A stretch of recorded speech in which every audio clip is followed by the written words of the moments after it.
Welcome back to The Move, or vibing through the book 10 minutes at a time. I'm your host, Justin Koo, and in today's episode, we're talking about that time in the Bible where Esau gets hangry and trades his birthright for some stew. For warning, what are we talking about? Genesis chapter 25, verses 29 to 34. My guest today is Pastor Ben Williams. Ben, it is good to be hanging out with you. In other contexts, you would be called Power Sauce, and you. This is something that we stumbled across in the last week or two, or something like that. I was sharing my screen with you not too long ago, and you came upon an icon that was on my desktop, a giant L, and the L was done in such a way that you recognize it's a video game that apparently you and I both play together, or both play, called League of Legends. And over the last couple of weeks, we've been playing together. It's been quite some fun. And your name is Power Sauce. What was it like? We played like yesterday evening, and there were 6 pastors. We were all playing. That was so great. fun. It was great. It is We'll not have to do an episode of The Move while playing. Sometime. Yeah. Should we do that with all the sound effects in the background? Well, anyways, if you guys happen to play League of Legends as well, and you're a listener of The Move, hit us up on the League client and maybe we'll get to play. Anyways, let's talk about today's episode. Today is one of those stories that I have absolutely heard before growing up in the church context. This is one of those stories, I think you and I were talking about in previous episodes, how sometimes we come across these like little details, like where in the world did this come from? Why have I never heard of this? This is not one of those. This is absolutely one of those stories that I think most kids have heard growing up. And the idea of a birthright is something that I don't know. Maybe it's outdated. I don't know. In Western I guess I'll have to ask my dad.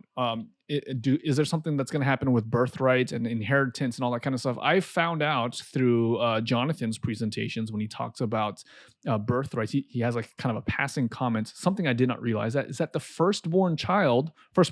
I don't know if it's child, but firstborn son gets a double. Son. It's definitely the son. Okay, so it's not. Yeah. Girls are kind of. They're like, you'll find a husband. He'll have his own birthright. Okay, so in these times when a father would pass, the sons would divide up the estates and get different levels of income and land and livestock, but the firstborn son got a double portion. And so I might have to advocate when my dad is looking at his will, like, hey, you won't do the biblical approach, because I'm the firstborn out of my family. So anyways, I don't know. Birthrights are something that's not super common, I think, or it's maybe outdated, but it's apparently one of those practices that happened in those times, which is super interesting because why would you give that up so quickly, I guess, is the major question I have when I read this passage.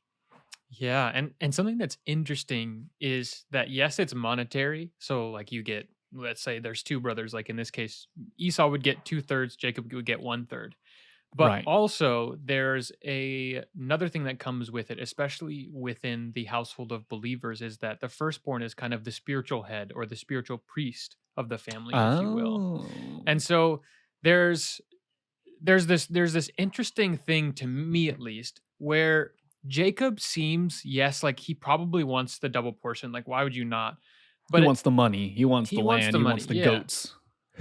Yeah, who wants 1 goat if you could have 2 goats? Am I right? Right. But I think exactly. it seems like there's also a desire in his heart to have this special spiritual connection or this special spiritual status or leadership, because later on we're going to see, sorry, this is a spoiler, eventually Jacob's going to kind of like steal it and he's going to run away.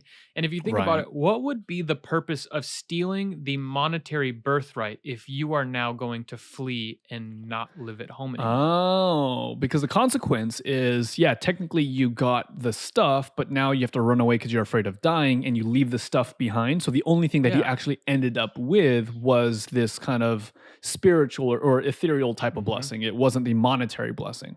Yeah, it wasn't as much the blessing of like, my dad has 19 cows and I want more of them, but it's more of, this is the divine spiritual blessing that my family actually has, and I want that for me.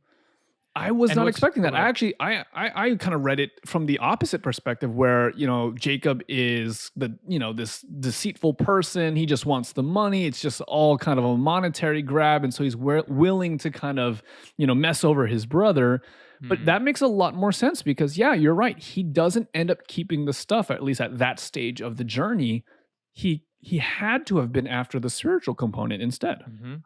Yeah, even in later passages we're going to see like Jacob comes and gives Esau stuff. He doesn't come back later and say, "Hey, give me my 2/3," but he actually comes back and says, "Let me give you even more on top of your inheritance." Hmm. There's also an interesting piece here where it says, let's see, Esau says, "I'm about to die. What is the birthright to me?" And he swears, and then Jacob gave him the bread. And then the very last sentence, thus Esau despised his birthright.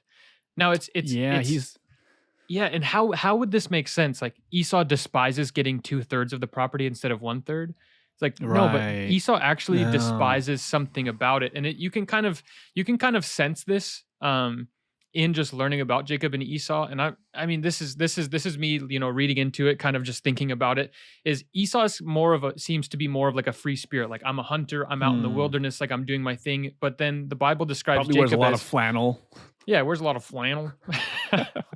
And Jacob kind of stays at home. His mom really likes him. He takes care of the home. He stays close to home. And at some level, you can see this dichotomy of a free spirit versus someone who wants to take care of the family, wants to be there. And so then Hmm. it would make sense that Esau would despise this sense of the birthright. Like, I don't want to be tied down with this responsibility and even spiritual Wow. responsibility. Like, I want to do my own thing. Like I'm trying to live.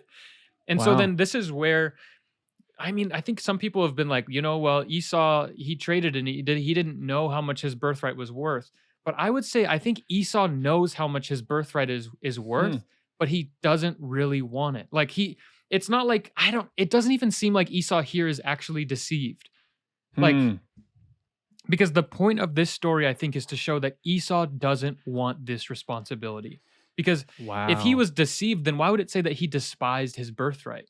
But it's Right. actually Right. it's Right. something else that's happening here. And this is where too in the beginning of this story of Jacob and Esau, God says, "Listen, the younger or the older is going to serve the younger." Hmm. And it doesn't seem like God is predestining them to be this weird dynamic, but it's actually God foreknowing what they're going to be like. He's foreknowing that Jacob is going to have this sense of desire for this spiritual leadership of the household. Like he's going to desire this. And it's not as much that God is like, I'm going to just make Esau not as good as Jacob, but he knows that Jacob is going to be the one that actually wants this relationship, that Hmm. wants to lead the family in this spiritual direction.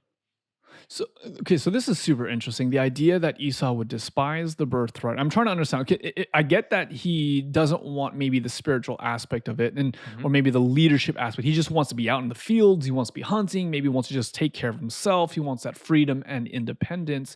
Is there more to the birthright, given the fact that like their lineage is through Abraham? Like this idea that there's going to be some major promise or blessing through this lineage? Is it more than just like, okay, you're supposed to be responsible, you take care of our whole family, you become the next patriarch? Is there more to it? Is there kind of an implied responsibility given the fact that God has made a covenant with Abraham?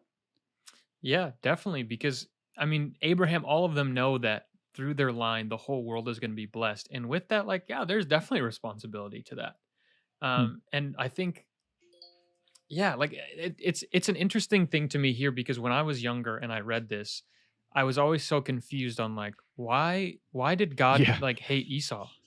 Like Oh. why did he from the beginning just like, yo, this guy's not as good. Like this guy's not like he's gonna serve his son or his younger brother. But then it comes on and it actually seems like it's more of those who desire to be used by God will be used, and those who do not desire to be Wow. used will not be used. And so some people, Wow. I think that there's times where people can get caught up in this too and be like, well, God's not using me. God's not, he blesses others, but he doesn't bless me. He gives other people opportunity, but not me. But I think that there's a lot to be said about God actually wants to use everyone, and Hmm. yet only those who are open to it are going to be used. Like the point where Yeah. Esau literally sells it for a bowl of soup, and Jacob for his whole life is trying to get this like relationship, this status with God. And Hmm. it doesn't show that God somehow predestined Esau to be less than, but actually just that Jacob actually valued it and he wanted it and he was willing and he was open. Wow. I love that point. If this is the way that God works, I kind of like it in the sense that, like, if you want to be used by God, God will work through you. I Yeah. love that kind of idea, because I think about my life, and that was absolutely, I mean, I feel like this is absolutely, a version of my story where it's like, you know what, God, I finally came a point, there was finally a point in my life where I was like, you know what, I'm tired of doing it my own way. I want to be sold out for you. I want to be used by you. And I didn't always know what that looked like or how it would manifest, but I look back on, the, how many years now, 15 plus years that I've been kind of a follower of Christ, that I have seen God's work at hand in honoring that simple kind of heart posture of, God, I'm here for you. I want to be used by you in whatever capacity. Yeah. Yeah, and that's it's a hard or I guess it's an interesting dichotomy, because here clearly we see that, like, yes, Jacob has a good heart for he wants to serve God, but also he's about to Right. deceive his whole family and lie to Yeah. everybody. And that's the question, And right? Is was yeah, he wrong? Do you fault Jacob in this moment? I think in this moment, I don't know, because it's not like, I don't know. I've always heard this story as like Jacob like swindles his brother, but Right. I mean, he literally is just like, I have this bowl of soup, give me this thing. And Esau's like, yeah, okay, deal. And so, like, did he swindle him, or did Esau just like choose? I think later on we're gonna see like he definitely deceived some people. He definitely lies, Right. Yeah. and that's So tough. maybe in this one he's in the clear, but future stories like not so good. Yeah, yeah, and if you It, think it- about it, even here, it's just interesting because it says Esau comes in from the field and he sees Hmm. Jacob, and Jacob, as we know, likes to hang around the house. He likes to garden. He likes to do his thing near the home. So when he gets there and he sees the soup, it's not like he's actually going to die if he doesn't get the soup. Like, he could probably Right. walk another, like, let's say, even if it's just like a mile, he could walk another mile and get some more food. Right. But it's right. and so to me, I don't know. Maybe there's scholars that would say I'm wrong, but it doesn't seem like Esau's actually swindled here. But it actually shows his heart posture towards the birthright. Hmm. Hmm. So I'm curious if I read into this a little bit too much, but I'm trying to do this more as a practice as I'm thinking about these passages, because so much of what I'm seeing as we're moving through Genesis is that every single little thing seems to be very intentional, and it all seems to have its fulfillment in Jesus. And so I'm like, I was asking myself, and maybe I'm overreading into this, I don't know. But I was thinking, like, how does this reveal what Jesus has done before for us? But I think about like firstborn, the kind of first representative of the family, screws things up, doesn't want it, and then the second one steps in and does it. And I think about how, at least with those of you guys who are exposed to like the whole love reality kind of, we trade off what Paul does, the Adam 1 and Adam 2 kind of concept as like one of those foundational principles. Is there an element of Adam 1, Adam 2 here in this story, you think? Yeah, I think that's a great connection. And I even just think of, I don't know, like, if you were to tell me that everything is on me, like the birthright is mine, and I'm about to have to like be some sort of, I don't know, patron of Christianity or patron of humanity, like, I would Hmm. not be interested in that. I would It's kind of be stressful. like, yeah, like, it's stressful. It's like a lot on my shoulders. Like, you're gonna have to suffer a lot. And I think Hmm. there's a beauty in that. Jesus was like, hey, like, I'll be that person. Like, I will be Hmm. now the representative for humanity. Because where Adam fell, where we fall, Jesus says, actually, like, I'll take over. I'll be the one that Hmm. steps in. I'll be the firstborn son of the birthright who will carry the spiritual lineage and be the blessing to the family. Like, I'll do that for the family of humanity. Verse 34 says that Jacob gives Esau bread.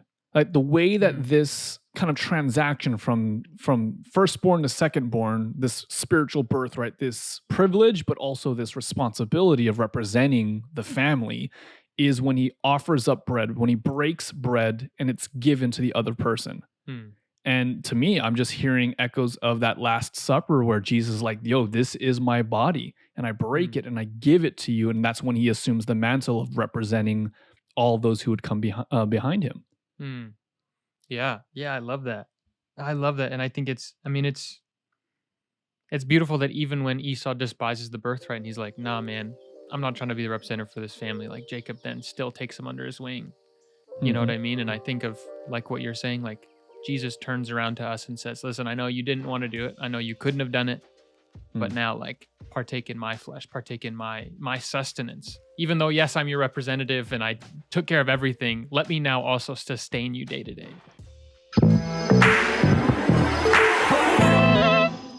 What's up, guys? Some of you have probably been listening to our podcast and heard us talk about different themes about Jesus's love, different themes about Jesus's love, just taking care of everything, freeing us from sin, being the once and for all sacrifice, whatever it may be. Maybe it's touched your heart. Maybe it's also confused you a little bit, and you've been listening over. And there's another guy doing the move called Jonathan Leonardo. Justin, you guys did first season 1 and 2 with just Jonathan, right? Yeah, we did season 1 all the way through the book of Romans, which was fascinating. And then season 2 was about 3/4 of the way through the book of John. And then COVID kind of interrupted all of that. And we literally never finished the season. Ah, that makes sense. Well, something that you guys talked about, I remember listening to the move season 1, is freedom from sin, which is Jonathan Leonardo's bread and butter. That's what he loves to talk about. He's been for years just traveling around talking about it. And he has now written a book. Free from sin. This is a book that if you're listening to the audio only, he's holding up by his face like he's an elephant with giant ears, but the books are his ears. Yeah, and it's a great book. It goes through what does it mean to be free from sin? How does that actually affect your life? Is it just something weird that God said and he's hopeful for the future? Or is it actually a reality that we get to live in right now that actually impacts everything? And this book talks about it.